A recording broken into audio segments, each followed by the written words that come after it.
तो दोस्तों, आज मैं आपके सामने बृहस्पतिवार की कथा लेके आई हूँ।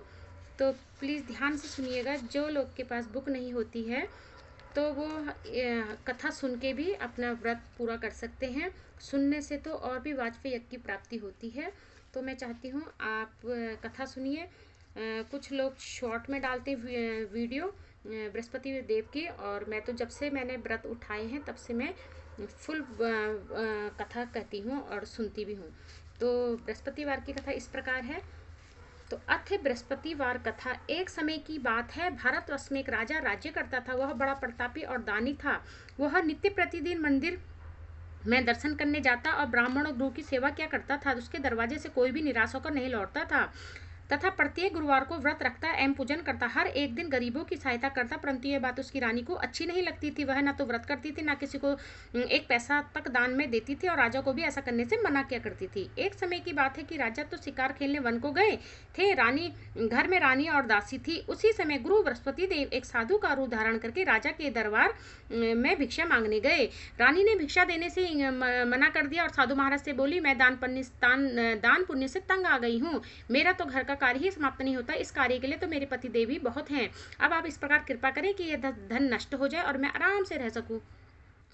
साधु बोले, हे देवी, तुम बड़ी विचित्र हो। संतान और धन से कोई दुखी नहीं होता। इसको तो सभी चाहते हैं। पापी भी पुत्र और धन की इच्छा करता है। अगर आपके पास अधिक धन है तो भूखे मनुष्य को भोजन दो, प्याऊ बनाओ, ब्राह्मणों को दान दो, धर्मशाला बनवाओ, कुआं, तालाब, बावड़ी, बाग, बगीचे आदि का निर्माण करवाओ। निर्धन मनुष्यों की कुंवारी का कन्याओं का विवाह करवाओ और अनेकों धर्म यज्ञ आदि करो। इस प्रकार के करने से आपका कुल और आपका नाम परलोक में सार्थक होगा एवं स्वर्ग की प्राप्ति होगी। मगर वह रानी इन बातों से खुश न हुई। वह बोली, हे साधु महाराज, मुझे ऐसे धन की आवश्यकता नहीं जिसको संभालने और दान दे सकूं, जिसको संभालने से ही मेरा सारा समय बर्बाद हो जाता है। साधु ने कहा, हे देवी, तुम्हारी ऐसी इच्छा है तो ऐसा ही होगा। मैं तुम्हें बताता हूँ, वैसा ही करना। बृहस्पतिवार के दिन घर को गोबर से लीपना, अपने केसों को धोना, केसों को धोते समय स्नान करना, राजा से कहना हजामत करवाए, भोजन में मांस, मदिरा, खाना, कपड़ा धोबी के हाथ धुलवाने डाले। इस प्रकार करने से 7 बृहस्पतिवार करने से तुम्हारा सारा धन नष्ट हो जाएगा। और यह कहकर साधु महाराज वहां से अंतर्धान्य हो गए। रानी ने साधु के कहनुसार वैसे ही किया। 3 बृहस्पतिवार ही बीते थे कि उसका समस्त धन नष्ट हो गया। भोजन के लिए दोनों परिवार तरसने लगे तथा सांसारिक भोगों से दुखी रहने लगे। तब वह राजा रानी से कहने लगा कि रानी, तुम यहाँ पर रहो, मैं दूसरे देश को जाऊं, क्योंकि यहाँ पर मुझे सभी मनुष्य जानते हैं, इसलिए मैं कोई कार्य नहीं कर सकता। देश चोरी भीख बराबर है। ऐसा कहकर राजा प्रदेश को चला गया। जंगल में जाता, लकड़ी काट कर लाता और शहर में बेचता। इस तरह जीवन व्यतीत करने लगा। इधर राजा के घर में रानी और बांदी दुखी रहने लगी। एक दिन भोजन मिलता तो और किसी दिन जल पीकर ही रह जाती। एक समय की बात है, रानी और दासी के 7 दिन बीत गए, बिन भोजन के व्यतीत हो गए। तो रानी ने अपनी दासी से कहा, हे दासी, यहाँ पर ही नगर में मेरी बहन रहती है, वो बड़ी धनवान है, तू उसके पास जा और वहां से 5 शेर बेजर के मांग ले आ। इससे कुछ समय गुजारा हो जाएगा। इस प्रकार रानी की आज्ञा मानकर दासी रानी की बहन के पास गई। तो रानी की बहन उस समय पूजन कर रही थी, क्योंकि उस रोज बृहस्पतिवार का दिन था। जब दासी ने रानी की बहन को ये देखा तो उससे बोली, हे रानी, मुझे तुम्हारी बहन ने भेजा है, मेरे लिए 5 सेर बेजर के दे दो। इस प्रकार दासी ने अनेकों बार कहा, परंतु रानी ने कोई उत्तर नहीं दिया, क्योंकि वह उस समय बृहस्पतिवार की व्रत की कथा सुन रही थी। इस प्रकार जब दासी को किसी बात का उत्तर नहीं मिला तो बहुत दुखी हुई और क्रोध भी आया, और लौटकर अपने गाँव रानी के पास आकर बोली, आपकी बहन बहुत ही धनी स्त्री है, छोटे लोगों से बात भी नहीं करती, क्योंकि मैंने उससे कहा तो उसने कोई उत्तर नहीं दिया, मैं वापस चली आई। रानी बोली, हे दासी, इसमें उसका कोई दोष नहीं है। जब बुरा वक्त आता है कोई सहारा नहीं देता। अच्छे बुरे का पता विपत्ति में ही लगता है। जो ईश्वर की इच्छा है वही होगा। यह सब मेरा भाग्य का दोष है। इधर उस रानी ने देखा कि मेरी बहन और दासी आई थी, परंतु मैं उससे नहीं बोली। इससे वह बहुत दुखी हुई होगी। यह सोचकर कथा को सुन वह विष्णु भगवान का पूजन समाप्त कर रानी अपनी बहन के घर चल दी और जाकर अपनी बहन से कहने लगी, हे बहन, मैं बृहस्पतिवार का व्रत कर रही थी, तुम्हारी दासी आई थी, परंतु जब तक कथा होती है तब तक ना उठते हैं ना बोलते हैं, इसलिए मैं ना बोली। कहो दासी, तुम क्यों गई थी? रानी बोली, बहन, हमारे अनाज नहीं था। वैसे तो तुमसे कोई बात छुपी नहीं है, इस कारण मैंने दासी को तुम्हारे पास 5 शेर बेजर लेने के लिए भेजा था। रानी बोली, देखो बहन, बृहस्पति भगवान सबकी मनोकामना पूर्ण करते हैं, देखो शायद तुम्हारे घर में अनाज रखा हो। इस प्रकार का वचन सुनकर जब रानी ने सुना तो घर के अंदर गई तो उसे एक बड़ा घड़ा बेजर का मिला था। वो रानी और बांदी को बहुत खुशी हुई और दासी से कहने लगी, हे रानी, देखो, वैसे हम जब कुछ नहीं मिलता हम रोज व्रत करती हैं, अगर इस व्रत की विधि पूछ ली जावे हम भी व्रत क्या करेंगे।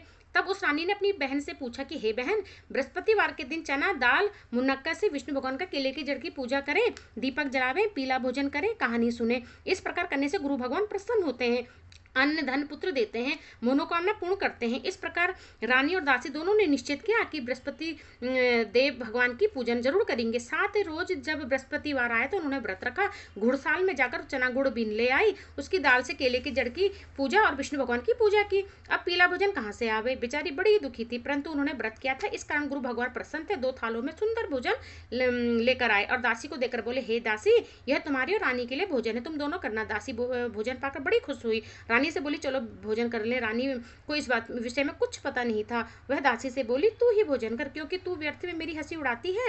दासी बोली, एक महात्मा भोजन दे गए हैं। रानी कहने लगी, वह भोजन तेरे लिए दे गए हैं, तू ही भोजन कर।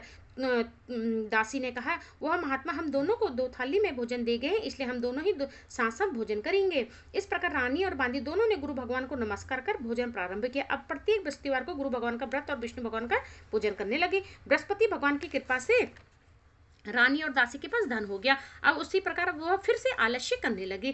तब दासी बोली, देखो रानी, तुम पहले भी इस तरह आलस्य करती थी, तुम्हारा धन नष्ट हो गया, इस कारण सभी धन नष्ट हो गया। अब गुरु भगवान की कृपा से धन मिला है, फिर से आलस्य करती हो। बड़ी मुसीबतों के बाद हमने यह धन पाया है, इसलिए हम दोनों को दान करना चाहिए। भूखे मनुष्य को प्याऊ बनाओ, भोजन दो, ब्राह्मणों को दान, कुंवारी कन्याओं का विवाह करवाते हैं, तालाब बावड़ी आदि का निर्माण करते हैं, मंदिर और पाठशाला बनाकर दान देते हैं, कुंवारी कन्या का विवाह करवाएंगे, धन को शुभ कार्यों में खर्च करेंगे, जिससे तुम्हारा कुल और यश बढ़ेगा और स्वर्ग की प्राप्ति भी होगी और पितृ हमारे प्रसन्न होंगे। तब रानी ने इस प्रकार कर्म के करना प्रारंभ कर दिया और काफी यश फैलने लगा। एक दिन रानी और दासी विचार करने लगी, न जाने कि राजा किस देश में होंगे, उनकी कोई खबर नहीं। गुरु भगवान ने उन्हें प्रार्थना करके भगवान ने रात्रि में राजा के स्वप्न में कहा, हे राजा, उठ, तेरी रानी तुझको याद करती है, अपने देश को चला जा। प्रातःकाल राजा उठा, विचार करने लगा कि स्त्री जाति खाने और पहनने की ही साथी होती है, पर भगवान की आज्ञा मानकर वह अपने नगर के लिए चलने को तैयार हुआ। इससे पूर्व जब राजा प्रदेश को चला गया था तो प्रदेश में दुखी रहने लगा। प्रतिदिन जंगल से लकड़ी बिनकर लाता, शहर में बेचकर अपने दुखी जीवन को बड़ी कठिनाईता से व्यतीत करता। एक दिन राजा दुखी अपनी पुरानी बातों को याद करके रोने लगा। तब उसने जंगल में बृहस्पति देव साधु का रूप धारण करके आए और राजा के पास आकर बोले, हे लकड़हारे, तुम इस सुनसान जंगल में चिंतामगन क्यों बैठे हो, मुझे बतलाओ। यह सुनकर राजा के नेत्रों से जल भर आया। साधु ने वंदना बोला, हे प्रभु, आप सब कुछ जानने वाले हैं। इतना कहकर साधु अपनी संपूर्ण कहानी सुना दी। महात्मा दयालु होते हैं। वे राजा से बोले, हे राजा, तुम्हारी स्त्री ने बृहस्पति देव का अपराध किया है, जिस कारण तुम्हारी यह दशा हुई है। अब तुम किसी प्रकार की चिंता मत करो, भगवान तुम्हें पहले से अधिक धन देंगे। देखो, तुम्हारी स्त्री ने बृहस्पति का व्रत प्रारंभ कर दिया है। अब तुम मेरा कहा मानकर बृहस्पतिवार को व्रत करके चने की दाल गुड़ जल को लोटे में डालकर केले का पूजन करो, फिर कहानी कथा कहो, सुनो, भगवान तुम्हें सब कामनाएं पूर्ण करेंगे। साधु को प्रसन्न देखकर राजा बोले, हे प्रभु, मुझे लकड़ी बेचकर इतना पैसा नहीं मिलता कि इससे उपरांत भोजन के उपरांत कुछ बचा सकूं। मैंने रात्रि में अपनी स्त्री को व्याकुल देखा है, मेरे पास कुछ भी नहीं जिसके उसकी खबर मंगा सकूं, और कौन सी कहानी कहूँ, मुझे कुछ नहीं मालूम। साधु ने कहा, हे राजा, तुम किसी बात की चिंता मत करो। बृहस्पतिवार के दिन तुम रोजाना की तरह लकड़ी लेकर शहर को जाओ, रोज से दुगना धन प्राप्त होगा और भली भांति भोजन भी कर लोगे, बृहस्पति की पूजा का सामान भी आ जाएगा। बृहस्पति की कहानी इस प्रकार है। बृहस्पति देव की कहानी। प्राचीन काल में एक ब्राह्मण था, बड़ा निर्धन था, उसकी स्त्री बड़ी मालिनता के संग रहती थी और न स्नान करती थी, देवता का पूजन भी नहीं करती थी। प्रातःकाल उठते ही सर्वप्रथम भोजन करती, बाद में अन्य कार्य करती। इससे ब्राह्मण देवता बड़े दुखी थे, बेचारे बहुत कुछ कहते कि उसका कोई परिणाम नहीं निकलता। भगवान की कृपा से ब्राह्मण स्त्री के कन्या रूपी रत्न पैदा हुई। कन्या अपने पिता के घर बड़ी होने लगी। वह बालिका प्रातः स्नान करके विष्णु भगवान का जप करने लगी, बृहस्पतिवार का व्रत करने लगी, अपने पूजा पाठ को समाप्त करके स्कूल जाती, मुट्ठी में जो भर के ले जाती, पाठशाला के मार्ग में डोलती जाती। जब वह सोने के हो जाती तो लौट कर बीन के ले आती। एक दिन वह बालिका सोने के सूप में जौ फटक कर साफ कर रही थी। उसकी माँ ने देख लिया और कहा, हे बेटी, सोने के जौ फटकने के लिए सोने का सूप होना चाहिए। दूसरे दिन गुरुवार था। इस कन्या ने व्रत रखा और बृहस्पति देव से प्रार्थना करके कहा, हे प्रभु, मैंने आपकी पूजा सच्चे मन से की हो तो मेरे लिए सोने का सूप दे दो। बृहस्पति देव ने उसकी प्रार्थना स्वीकार कर ली। रोजाना की तरह कन्या जौ फुलाती जाने लगी। जब लौटकर बीन रही थी तो बृहस्पति देव की कृपा से सोने का सूप मिला। उसे वह घर लेकर आई, उसने जौ साफ करने लगी, परंतु उसकी माँ का वही ढंग था। एक दिन की बात है, वह कन्या सोने के सूप में जौ साफ कर रही थी। उसी समय उस शहर का राजपुत्र वहां से होकर निकला। इस कन्या के रूप कार्य को देखकर मोहित हो गया। अपने घर आकर भोजन और जल त्याग कर उदास होकर लेट गया। राजा को जिस बात का पता लगा तो प्रधानमंत्री के साथ अपने पुत्र के पास गया, उसे बोला, हे बेटा, तुम्हें किस बात का कष्ट है, किसी ने अपमान किया है या कोई कारण हो तो सो कार्य करूंगा जिससे तुम्हें प्रसन्नता हो। अपने पिता की राजकुमार ने बात सुनी, वह बोला, मुझे आपकी कृपा से किसी बात का दुख नहीं है, किसी ने मेरा अपमान नहीं किया, परंतु मैं उस लड़की से विवाह करना चाहता हूँ जो सोने के स्तूप में जौ साफ कर रही थी। यह सुन राजा आश्चर्य में पड़ा और बोला, हे बेटा, इस तरह की कन्या का पता तुम ही लगाओ, उसके साथ तुम्हारा विवाह अवश्य कर दूंगा। राजकुमार ने उस लड़की के घर का पता बतलाया। मंत्री उस लड़की के घर गए। ब्राह्मण की कन्या का विवाह राजकुमार के साथ हो गया। कन्या के घर जाते ही पहले की भांति उस ब्राह्मण देवता के घर गरीबी का निवास हो गया। अब भोजन अन्न बड़ी मुश्किल से मिलता। एक दिन दुखी होकर ब्राह्मण देवता अपनी पुत्री के पास गए। बेटी ने पिता की दुखी अवस्था देखकर अपनी माँ का समाचार पूछा। तब ब्राह्मण ने सभी हाल कहा। कन्या ने बहुत सा धन देकर पिता को विदा कर दिया। फिर ब्राह्मण का कुछ समय सुखपूर्वक व्यतीत हुआ। कुछ दिन बाद वही हाल हो गया। ब्राह्मण फिर कन्या के वहां गए और सभी हाल कहा तो लड़की बोली, पिताजी, आप माताजी को लिवा लाओ, मैं विधि बता दूंगी जिससे गरीबी दूर हो जाएगी। वह ब्राह्मण देवता अपनी पत्नी को, स्त्री को साथ लेकर पहुंचा तो वह पुत्री अपनी माँ को समझाने लगी, हे माँ, तुम प्रातः काल उठकर प्रथम स्नान आदि करके विष्णु भगवान का पूजन करो, सब दरिद्रता दूर हो जाएगी। परंतु उसकी बात माँ ने एक बात नहीं मानी और प्रातः काल उठकर अपनी बच्चों का जूठन खा लिया। एक दिन उसकी पुत्री को बहुत गुस्सा आया। एक रात कोठरी से सभी सामान निकाल दिया, अपनी माँ को उसमें बंद कर दिया। प्रातः काल निकाला और स्नान आदि करवाया और पाठ करवाया। उसकी माँ की बुद्धि ठीक हो गई। फिर प्रत्येक बृहस्पतिवार को व्रत रखने लगी। इस व्रत के प्रभाव से उसकी माँ पिता धनवान और पुत्रवती हो गए। बृहस्पति जी के प्रभाव से स्वर्ग को प्राप्त हो गए और वह ब्राह्मण सुखपूर्वक इस लोक में सुख भोग का स्वर्ग को प्राप्त हुए। इस तरह कहानी कहकर साधु देवता वहां से लोप हो गए। धीरे धीरे समय व्यतीत होने लगा। फिर वही बृहस्पतिवार का दिन आया। राजा जंगल में लकड़ी काटकर किसी शहर में बेचने गया। उस दिन उसको अधिक धन मिला। राजा ने चना गुड़ लाकर बृहस्पतिवार का व्रत किया। उस दिन उसको सभी क्लेश दूर हो गए। परंतु दोबारा गुरुवार का दिन आया तो बृहस्पतिवार का व्रत करना भूल गया। इस कारण बृहस्पति भगवान नाराज हो गए। उस दिन उस नगर के राजा ने विशाल यज्ञ का आयोजन किया और शहर में घोषणा करवा दी कि कोई भी मनुष्य अपने घर में भोजन न बनावे, आग भी न जलावे, समझ जनता मेरे यहाँ भोजन करने आवे। इस आज्ञा को जो न मानेगा उसको फांसी की सजा दी जाएगी। इस तरह घोषणा संपूर्ण नगर में करवा दी। राजा की आज्ञा अनुसार शहर के सभी लोग भोजन करने के लिए लगे, लेकिन लकड़हारा कुछ देर से पहुंचा, इसलिए राजा उसको अपने साथ ले जाकर भोजन करा रहे थे तो रानी की दृष्टि उस खूंटी पर पड़ी जिस पर उसका हार लटका हुआ था। वहां दिखाई नहीं दिया। रानी ने निश्चित किया कि मेरा हार इस मनुष्य ने चुरा लिया है। उसी समय पुलिस को बुलवाकर जेल खाने में डरवा दिया राजा को। जब राजा जेल खाने में पड़ गया तो बड़ी दुखी विचार करने लगा। न जाने कौन से पूर्व जन्म से कर्मों से मुझे दुख प्राप्त हुआ है। उसी साधु को याद करने लगा जो जंगल में मिला था। उसी समय तत्काल बृहस्पति देव साधु के रूप में प्रकट हो गए और उसकी दशा को देखकर कहने लगा, अरे मूर्ख, तूने बृहस्पति देवता की कथा नहीं की, इस कारण तुझे दुख प्राप्त हुआ है। अब चिंता मत कर। बृहस्पतिवार के दिन जेल खाने के दरवाजे पर 4 पस्से पड़े मिलेंगे, उनसे तू बृहस्पति देव की पूजा करना, तेरे सभी कष्ट दूर हो जाएंगे। बृहस्पतिवार के रोज 4 पस्से पड़े मिले। राजा ने कथा कही। उसी रात्रि को बृहस्पति देव ने नगर के राजा के स्वप्न में कहा, हे राजा, तुमने जिस आदमी को जेल खाने में बंद कर दिया है वह निर्दोष है, वह राजा है, उसे छोड़ देना। रानी का हार उसी खूंटी पर लटका है, अगर तू ऐसे नहीं करेगा तो तेरे राज्य को नष्ट कर दूंगा। इस तरह रात्रि के स्वप्न को देखकर राजा प्रातःकाल उठा, खूंटी पर हार का टंगा देखकर लकड़हारे को बुलाकर क्षमा मांगे। राजा को योग्य वस्त्र आभूषण देकर विदा कर दिया। गुरुदेव की आज्ञा अनुसार राजा नगर को चल दिया। राजा जब नगर के निकट पहुंचा तो बड़ा आश्चर्य हुआ। नगर में पहले से अधिक बाग, तालाब, कुएं, मंदिर, धर्मशाला बन गए थे। राजा ने पूछा, यह किसका बाग और धर्मशाला है? तो नगर के लोग कहने लगे, रानी और बांदी के। तो राजा को आश्चर्य हुआ और गुस्सा भी आया। तब रानी ने खबर सुनी कि राजा आ रहे हैं तो उसने बांदी से कहा, हे दासी, देखो राजा हमको कितनी बुरी हालत में छोड़ गए थे, हमारी ऐसी हालत देखकर लौट ना जाए, इसलिए तू दरवाजे पे खड़ी हो जा। आज्ञा अनुसार दासी दरवाजे पे खड़ी हो गई। राजा आए तो उन्होंने अपने साथ लीवा ले आई। तब राजा ने क्रोध करके अपनी तलवार निकाली और पूछने लगी, बताओ यह धन तुम्हें कैसे प्राप्त हुआ है? तब उन्होंने कहा, हमें यह सब धन बृहस्पति देव के व्रत से प्राप्त हुआ है। राजा ने निश्चित किया, 7 रोज के बाद सभी बृहस्पति देव का पूजन करते हैं, परंतु मैं रोजाना दिन में 3 बार कहानी कहा करूंगा, रोजाना व्रत क्या करूंगा। अब हर समय राजा के तपट्टे में चने की दाल बंधी रहती। एक दिन वह 3 बार कहानी कहता। एक रोज राजा विचार करने लगा कि चलो अपनी बहन का आए। इस तरह राजा घोड़े पर सवार हो अपनी बहन के यहाँ चलने लगा। मार्ग में उसने देखा कुछ आदमी मुर्दे को ले जा रहे हैं। उन्होंने रोककर कहने लगा, अरे भाइयों, मेरी बृहस्पतिवार की कहानी सुन लो। वे बोले, लो, हमारा तो आदमी मर गया है, इसको अपनी कथा की पड़ी है। परंतु कुछ आदमी बोले, कहे हम तुम्हारी कथा सुनेंगे। राजा ने दाल निकाली और जब कथा आधी हुई तो मुर्दा हिलने लगा। जब कथा समाप्त हुई तो राम राम कहकर मनुष्य खड़ा हो गया।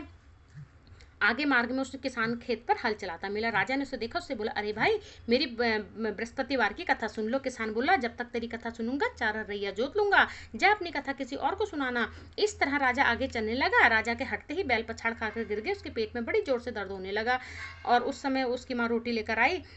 उसने जब यह सब देखा, अपने पुत्र से सभी हाल पूछा। बेटे ने सभी हाल कह दिया। तो बुढ़िया दौड़ी दौड़ी उस घुड़सवार के पास गई। उससे बोली, अरे बेटा, मैं तेरी कथा सुनूंगी, चल तू अपनी कथा मेरे खेत पर चलकर कहना। राजा ने बुढ़िया के खेत पर जाकर कथा कही, जिसको सुनकर सुनते ही बैल उठ खड़े हुए। किसान का पेट का दर्द भी बंद हो गया। राजा अपनी बहन के घर पहुंचा। बहन ने भाई की खूब मेहमानी की। दूसरे रोज प्रातःकाल राजा जागा। उसने देखने लगा कि सब लोग भोजन कर रहे हैं। राजा ने अपनी बहन से कहा, ऐसा कोई मनुष्य नहीं है जिसने भोजन नहीं किया हो, मेरी बृहस्पतिवार की कथा सुन ले।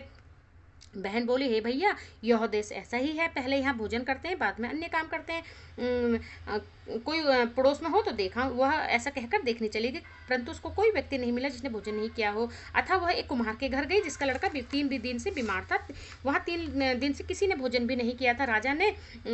रानी ने अपनी भाई की कथा सुनने के लिए कुम्हार से कहा। वह तैयार हो गया। राजा ने जाकर बृहस्पतिवार की कथा कही, जिसको सुनकर उसका लड़का ठीक हो गया। अब तो राजा की प्रशंसा होने लगी। एक दिन राजा ने अपनी बहन से कहा, हे बहन, हम अपने घर को जाएंगे, तुम भी तैयार हो जाओ। राजा की बहन अपनी सास से कहा। सास बोली, चली जा, लड़कों को मत ले जाना, क्योंकि तेरे भाई की कोई औलाद नहीं है। बहन ने अपनी भाई से कहा, हे भाई, मैं चलूंगी, कोई बालक नहीं चलेगा। राजा बोले, जब कोई बालक नहीं चलेगा तुम क्या करोगी? बड़े ही दुखी मन से राजा अपने नगर को लौट आया। राजा ने अपनी रानी से कहा, हम निर्वंशी राजा है, हमारा मुंह देखने का कोई धर्म नहीं है, कुछ भोजन आदि नहीं किया। रानी बोली, हे प्रभु, बृहस्पति देव ने हमें सब कुछ दिया है, औलाद अवश्य देंगे। इसी रात को बृहस्पति देव ने राजा के स्वप्न में कहा, हे राजा, उठ, सभी सोच त्याग, तेरी रानी गर्भ से है। राजा को यह बात सुनकर बड़ी खुशी हुई। 9वें महीने उसके गर्भ से सुंदर पुत्र पैदा हुआ। तब राजा बोला, हे रानी, स्त्री बिना भोजन के रह सकती है, बिना कहे नहीं रह सकती। जब मेरी बहन आवे तो उससे कुछ मत कहना। सुनकर रानी ने हाँ कर दी। तब रानी ने कहा, घोड़ा चढ़कर तो नहीं आई, गधा चढ़ आई है। राजा की बहन बोली, भाई, मैं इस प्रकार ना कहती, तुम्हें औलाद कैसे मिलती? बृहस्पति देव ऐसे ही हैं, जिसकी जैसे मन में कामनाएं हैं सभी को पूर्ण करते हैं। जो सद्भावना पूर्वक बृहस्पतिवार का व्रत करता है, कथा पढ़ता है अथवा सुनता है, दूसरों को सुनाता है, बृहस्पति देव उसकी सभी मनोकामना को पूर्ण करते हैं। भगवान बृहस्पति देव उनकी सदैव रक्षा करते हैं। संसार में सद्भावना से भगवान जी का पूजन सच्चे हृदय से जो करते हैं, उनकी सभी मनोकामनाएं पूर्ण करते हैं। जैसे सच्ची भावना से रानी और राजा ने उसकी कथा का गुणगान किया, उसकी सभी इच्छाएं बृहस्पति जीव ने पूर्ण की। इसलिए सबको कथा सुनने के बाद प्रसाद लेकर जाना चाहिए, हृदय से उसका मनन कर जय जयकार बोलना चाहिए। बोलो बृहस्पति देव भगवान की जय, वीर भगवान की जय, बृहस्पति देव भगवान की जय हो। तो भक्तों, अगर आपको मेरी बृहस्पति देव भगवान की कथा पसंद आई हो तो प्लीज़ इसको लाइक कीजिए, शेयर कीजिए एंड सब्सक्राइब कीजिए। और सभी का दिल से धन्यवाद। बोलो बृहस्पति देव भगवान की जय। बृहस्पति देव भगवान सबकी मनोकामना पूर्ण करें।